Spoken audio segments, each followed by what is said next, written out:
नमस्कार। श्री आर्यवर्त यूट्यूब परिवार में आपका हार्दिक स्वागत है। आज हम आपके लिए इस विषय पर जानकारी लाए हैं कि धर्म, अर्थ, काम और मोक्ष क्या होता है और इसे लोग अक्सर अपनी बातों में क्यों कहते हैं कि उसने धर्म, अर्थ, काम, मोक्ष को जिसने पा लिया वह व्यक्ति सौभाग्यवान है। आज हम इसी पर प्रकाश डालेंगे और बेहद ही सरल तरीके से आपको ये बात को स्पष्ट कर देंगे। तो कृपया कर वीडियो के अंत तक बने रहिए और हम आपका समय अधिक व्यय न करते हुए अपने विषय पर आते हैं।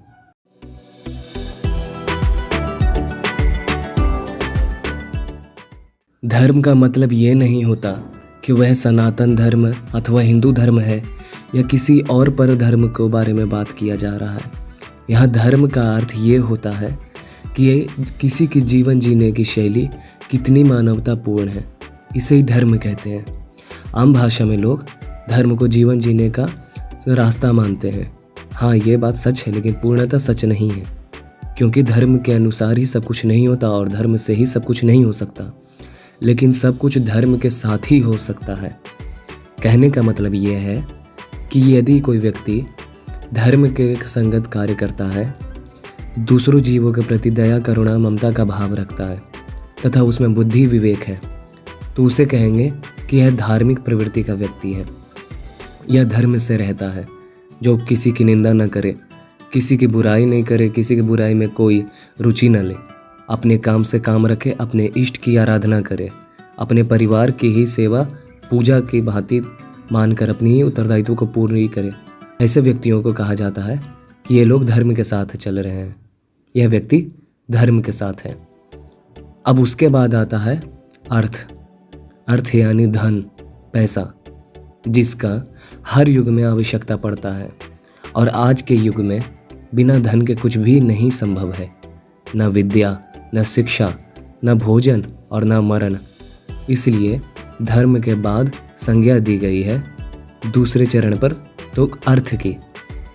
जो व्यक्ति धर्म संगत कार्य से, मतलब कि अच्छे कर्म से, अच्छी नौकरी से या अच्छे व्यवसाय से, बिल्कुल सीधे रास्ते से अपने जीवकोपार्जन करता है, धन की उपार्जन करता है, उसे ही अर्थ कहते हैं। और ऐसा ही अर्थ में बरकत और इसमें ही शुभता मिलती है।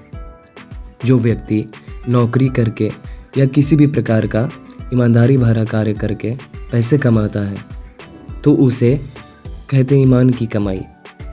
तो धर्म संगत होकर जो व्यक्ति पैसे कमाते हैं, उन्हें आर्थिक रूप से कभी भी गरीबी का सामना नहीं करना पड़ता।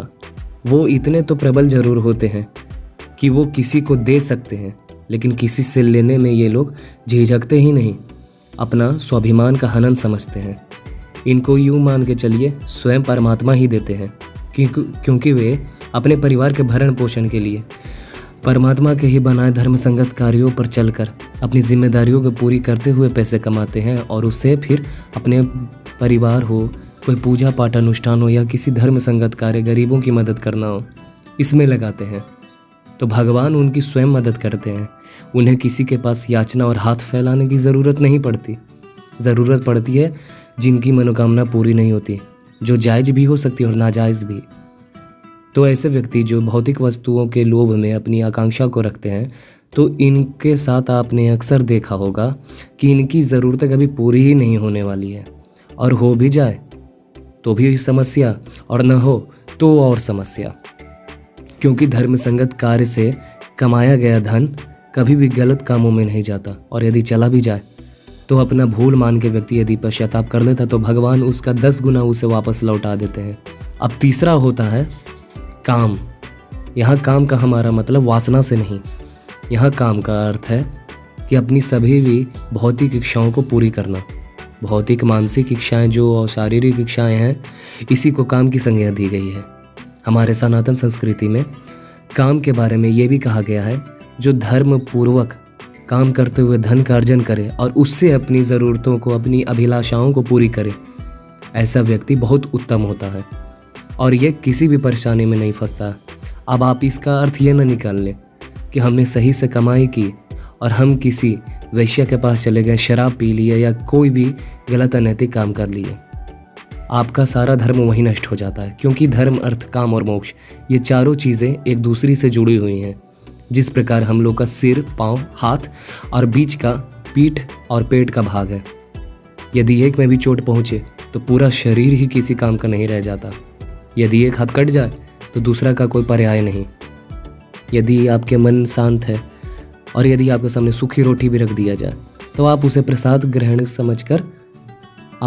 समझकर ग्रहण कर लेंगे।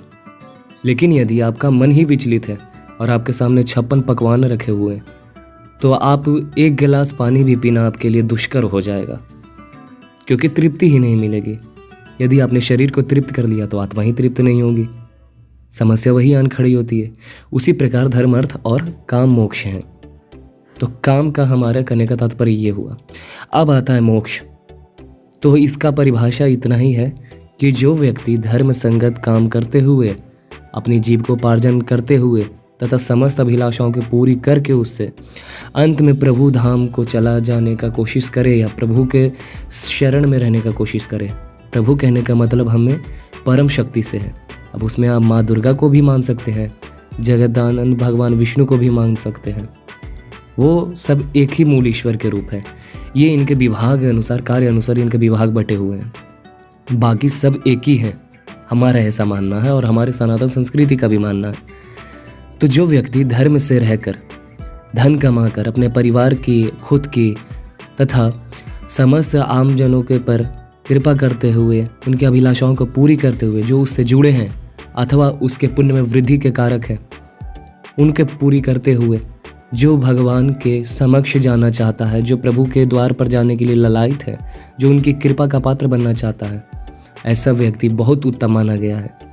भले ही इस जन्म में वो अपने प्रारब्ध के कारण कष्ट भोगे या कम भोगे या अधिक भोगे, लेकिन इतना निश्चित है कि यदि का व्यक्ति का मृत्यु हो गया और पुनर्जीवन होगा, कहीं भी हो, किसी रूप में हो या ना हो, वो परमानंद गति को प्राप्त करेगा। इतना झंझट से ही मुक्ति पा जाएगा। तो हमारा आज वीडियो बनाने का उद्देश्य यही था। हमें आशा है कि आप हमारी ये सरल सी बातों को, जो हमने प्रयास किया है आपको समझाने का, तो आप समझ चुके होंगे। मिलेंगे किसी और वीडियो में एक और नए विषय के साथ। जय माँ भवानी।